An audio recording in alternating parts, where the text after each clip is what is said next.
Hello, everybody. Welcome to Bill Please, episode 107. And this is brought to us by PAGCOR, Philippine Amusement and Gaming Corporation, and Freshman Hygiene for Men. This is Billy, and thank you very much for watching. Thank you for joining me today, March 11, 2026. And episode 107 topic is money and happiness. Pera at saya or kasiyahan. Friends, thank you very much for making time to watch this 30-minute show. Actually, I'm broadcasting live here on the 20th floor of Golden Peak Hotel, Cebu City. Kumusta na ang bulsa? Kumusta na ang pitaka, the purse, and bangko? Money. How much do you have right now? How much money do you have right now in your pocket, in your purse, in your wallet, and in your bank? Are you happy sa financial standing mo ngayon? Sa imong financial status? Does money make you happy? Does money make me happy? Money makes us happy. But remember, happiness is temporary. Money can make us happy temporarily. Take note of that. The power of money actually lies in its ability to secure us the things that we need. Because of money, we can buy what we need. We can buy what we like and want. And we can buy, of course, certain opportunities to experience a good life. It affords us the ability to have better experiences. We gain pleasure, new pleasures, because of money. Money and happiness, they're linked together. But again, we have to take note that ang happiness po, ang saya, ang kasiyahan na naidudulot ng pagkakaroon ng pera ay temporary lamang po. But thank God na meron tayong pera which we can buy or which we can use to buy food. We need money for our basic needs. We need money para sa bigas, para sa fuel. We need money for our clothes. We need money for our water bills, power bills, and even rent. The clothes that we wear, we need money to buy them, or maybe to improve our way of life. Hindi po natin dapat sabihin na we don't need money. Money is also what we need to survive, to thrive, to prosper, to have business, and to make our lives better. And happiness also comes from having sufficient money. Kung walang pera, of course, saan tayo kukuha na pambayad sa paaralan, pambayad sa ospital if magkakasakit, pambayad sa gamot. So we need money. We need money. And we all need some happiness. Money can profoundly shape our individual lives. Ang buhay po ng mahirap ay iba po sa buhay ng may maraming pera. The comforts, the pleasures, the conveniences, the entitlements of having a lot of money, iba po kung ang tao po ay masyadong nagigipit, tao pong walang masyadong pera, o even walang pera. Ang kahirapan po ay hindi po nakapagbibigay ng happiness because of the stress of surviving in this world. And will earning a great salary make us happier? Of course, your salary has a big impact on your quality of life. Kumusta na ang inyong sweldo? Salary, your wage, your fees that you get, the rates, monthly bills have to be paid and settled. Kung meron po tayong mga utang, dapat po silang bayaran on time. Or, much better if the debts are paid off early. So we all need some money. Can money buy happiness? Money can buy us things that can make us happy. If books make me happy, well, I should have money to buy books. because books make me happy. Coffee makes me happy. And of course, some clothes that we wear, dapat meron tayong perang pambili pang online shopping, di ba? So can we be truly happy even if we don't have enough money? Uulitin ko po ang tanong. Can we be truly happy even if we don't have enough money? Nasa tao po yan. It's possible to be happy even without a lot of money. I've seen with my own eyes, and I've been with people who don't have a lot of money in their lives, but they are happy because of the close relationships that they have with family, friends, loved ones, and even the neighbors.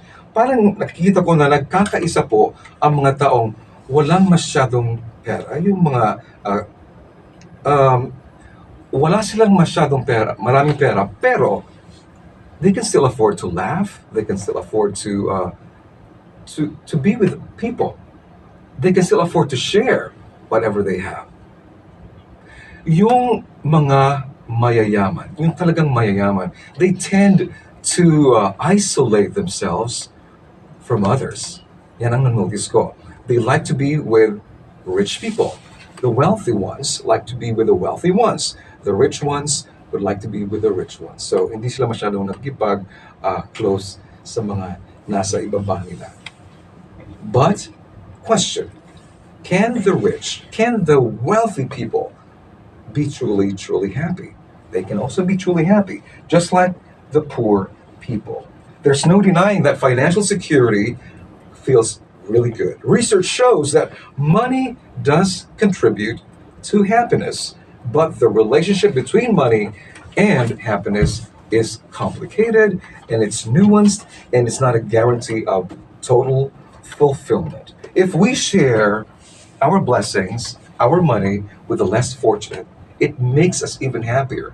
If we have money for ourselves, we are happy. But if we share a portion of that money with the less fortunate, we can be much happier. Can poor people be really happy? People living in poverty can experience profound happiness. It only means that hindi lang pala ang pera ang nakakapagbigay sa tao ng profound happiness, as it is often derived from strong social connections, personal resilience, and finding joy in simple daily experiences. I've noticed that when poor people even get the children, if you give them 20 pesos, 50, 100, ang saya-saya na nila. I've experienced that. Extending financial help to someone who is not rich, or should I say medyo nasa kahirapan po. When I extend something, a small amount, ang saya-saya na po ng taong yan. Di ba?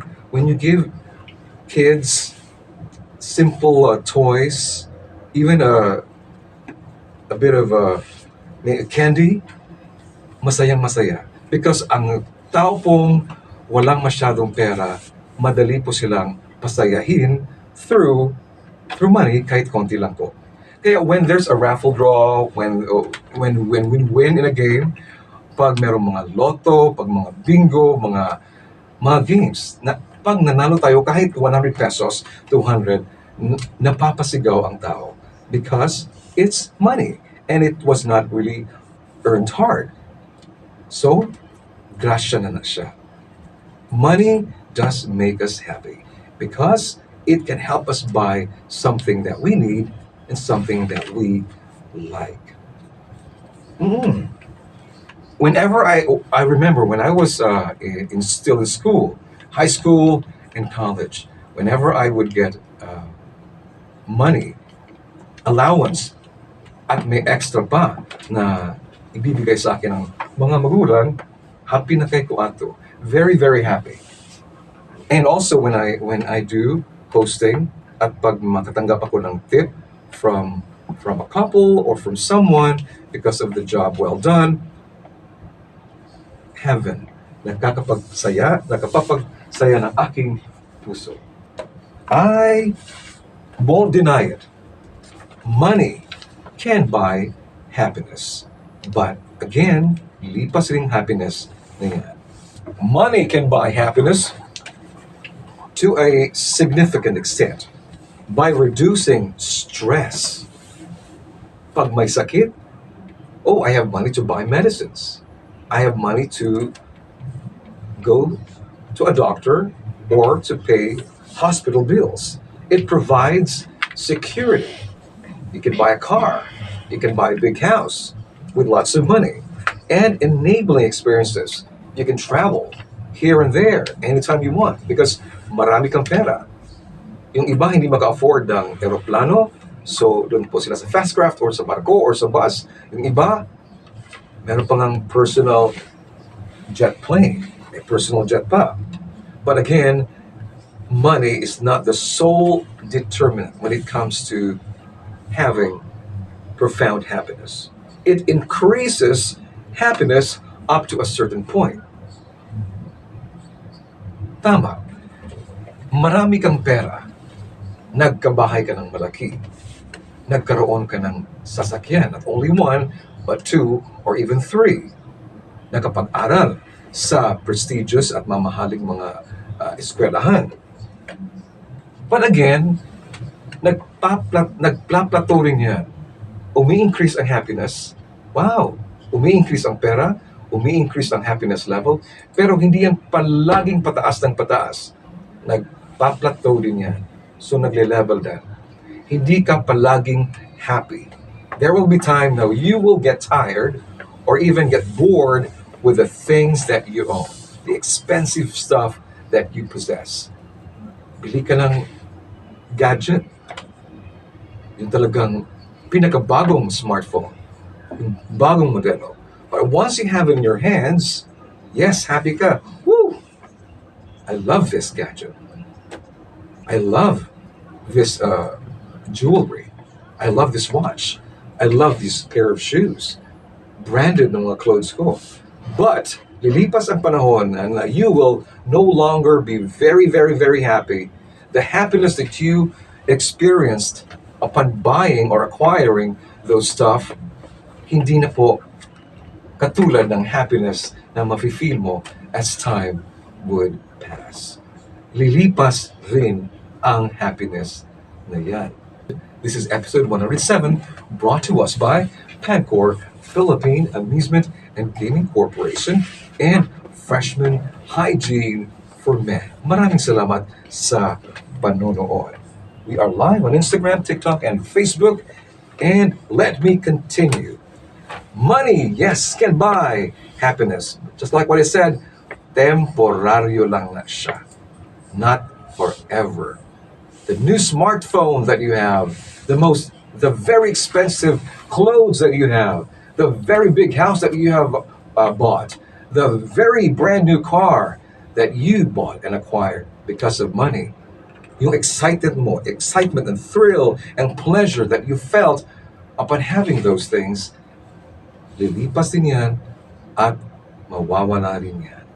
So you want more. Sometimes, because of so much money, yung wants natin, yung mga likes, yung mga luho, we think that they are already necessities. Kahit hindi necessity yan, naging necessity na. You don't need a lot of cell phones. You don't need a lot of jewelry. You don't need a lot of cars. You don't need a lot of stuff. Because of so much money, you think that your wants have turned into needs. Yan po ang mangyayari. Pag marami na tayong pera, yung mga wants po natin, they give the illusion na they are needs. They are necessities. Pero hindi po yan. Dapat. Basic needs po natin, of course, they're free. Air that we breathe. We need food. We need food. We need food for our family, for ourselves, clothes, shelter, protection. We need a roof above our heads. We need clothes and shoes. We need education. And we need money also for our business. Para tayong magkanegosyo, we need capital, we need money. Pangsweldo po ng mga employees, money. So yun, money gives us security, conveniences, and even entitlements. According to Kanchi Wiyasekera, a licensed clinical psychologist and clinical director of the Milika Center, the origin of this idea that money can buy happiness is multifaceted. She notes that poverty itself is associated with more stress. Tama po. Pag mahirap po ang tao, ang daming stress. Saan hahanap ng pera pambili ng ganito, pambili ng ganyan? Associated with a higher risk for mental health issues. Kaya po yung iba, nakapag-isip na pong, magnakaw because walang pera. Mag-isip ng gumawa ng isang bagay na hindi legal para lang magkapera. Meron kang meron kang jowa, nobyo, nobya, girlfriend, partner, at gusto mong mag-date kayo, pero wala kang masyadong pera. So yun, gumagamit ka ng tao para sa mga gusto mo. So it can be harder to feel happy when you're living under the chronic stress of poverty and all it entails. This psychologist stresses that this doesn't mean people with less financial means are not happy or cannot be happy, but it can be more challenging to feel happy compared to some people who are well off. Take note, as income increases or rises, expectations often rise with it. Magkakaroon ka ng maraming gusto. I expect to climb socially dahil nagkakapera na ako. You will climb the social ladder. Gusto mong pumunta doon sa mga prestigious, mamahaling mga lugar. And of course, yung mga tao doon, mga mayayaman rin. So, mag-iiba rin ang iyong circle of friends. And we also like to think that money solves all our problems. Money can solve some problems, but the pursuit of financial rewards can be more harmful than good, especially if it causes healthy relationships and social connections. Dahil sa ating pagiging workaholic, gusto nating magkapera, magka-work ng extra, we go overtime. May trabaho na nga, pero may trabaho pa rin sa gabi. May trabaho pa sa madaling araw. So yung health natin, na-affected. Yung social relationships, yung ama, wala na masyadong time for family, for wife, and for the kids. So marami po ang nagsasuffer if ang focus po ay sa pag-acquire ng pera at sa pagiging mayaman. Yung iba nga nagsusugal, todo-todo ang pagsugal. Ibinenta na ito, ang lupa, ang bahay, ang kotse para magkaroon pa ng more money. May mga tao ng mayayaman who even committed suicide. Now here are factors driving wealthy people to suicide. Depression and mental illness. So hindi guarantee na ang pera, maraming pera, na kapagbibigay ng mabuting mental health. Nadidepressed pa nga yung mga may mararaming pera because they want more and they want to maintain their social status. Ayaw nilang maging down. Anong sasabihin ng tao? Ang yaman-yaman ko na. Pero what if maging mahirap na ako? I don't want people to talk about me or about my family. Na, yun, yung business nag-down. Naubusan ng pera. High pressure and isolation. The intense pressure of maintaining high-profile careers compounded by social isolation can exacerbate mental health struggles. Robin Williams, Anthony Bourdain, Kate Spade, and Leslie Cheung, despite their massive fame and success, they struggle with deep internal unhappiness. If you ask me, Billy, marami ka bang pera? I have enough money for my basic needs. Since ako ay madaling makontento, madali akong mapasaya. Hindi ako masyadong, hindi ko masyadong at palaging hinahabol ang pera. Whatever comes to me, thank you God. And I use my ability as a radio personality to earn, yes, to earn money. And maraming salamat, magpasalamat tayo na meron tayong trabaho, meron tayong mga negosyo sa side na tumutulong sa atin sa pag-acquire sa ating mga sa pag-acquire ng mga basic needs. So always tell yourself, is this enough? Is my money enough? It may not be enough to raise a family, it may not be enough, but again, do what you can. Do what you can with what you have today. Huwag masyadong mabulag sa maraming pera. I have friends who are rich, pero mapagbigay sila. They think of other people.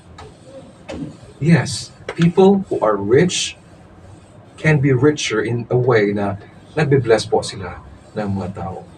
They give their house help not only their sweldo, but some freedom, some love in the house, and understanding. Money can buy happiness? Yes, it can buy us happiness because nabibili natin ang mga bagay na nagpapasaya rin natin at nagpapasaya sa ibang tao. If we don't have a purpose in life, having so much money will just be very, very shallow. Marami tayong pera, pero where does the money go? We save money for our future. Tama po yan. We save money for our children's education. Tama po yan. But if we keep saving and chasing money day and night, para lang, well, para makita ng tao, makita ng society na mayaman tayo. Yun. Let's check our heart. Is money making us better people? Not only happy, but is money making you a better person, a kinder person, a more gracious and generous person? It's good na makaka-experience po tayo ng kahirapan sa buhay para ma-feel po natin na meron ding tao na dapat din nating tulungan. Money is essential for survival, providing security, comfort, and opportunities. But it is generally not considered the most important thing in life. I repeat, money is important, but it is not the most important thing in life. What money can buy tangible things. Money can buy what we touch, what we can see, what we can taste, what we can feel, what we can experience, but money cannot buy the intangible. Money cannot buy happiness, really. Money cannot buy peace of mind. Money cannot buy spiritual peace and, of course, peace of mind. Napaka-importante. So how much money must one have in order to be happy? There is no single fixed amount of money that guarantees happiness, but rather a functional income level that secures comfort, reduces stress, and enables us to have a satisfying life. Bill, please. Yes, true happiness is not material. While money helps, lasting well-being is strongly tied to social connections, good health, and purpose. Sharing money with others makes us happier. Keeping the money to ourselves can make us happy, yes, but sharing the money and the blessings with other people can make us happier. Don't forget, Bill Place again, March 18, 2026. Thank you very much to PAGCOR, Philippine Amusement and Gaming Corporation, and Freshman Hygiene for Men for the sponsorship. Thank you, viewers, sa Instagram, TikTok, and Facebook. And Bill Please will be back next week. God bless you, and may you have money enough to buy the things that you need, the things that you can share with others. Goodbye, everybody.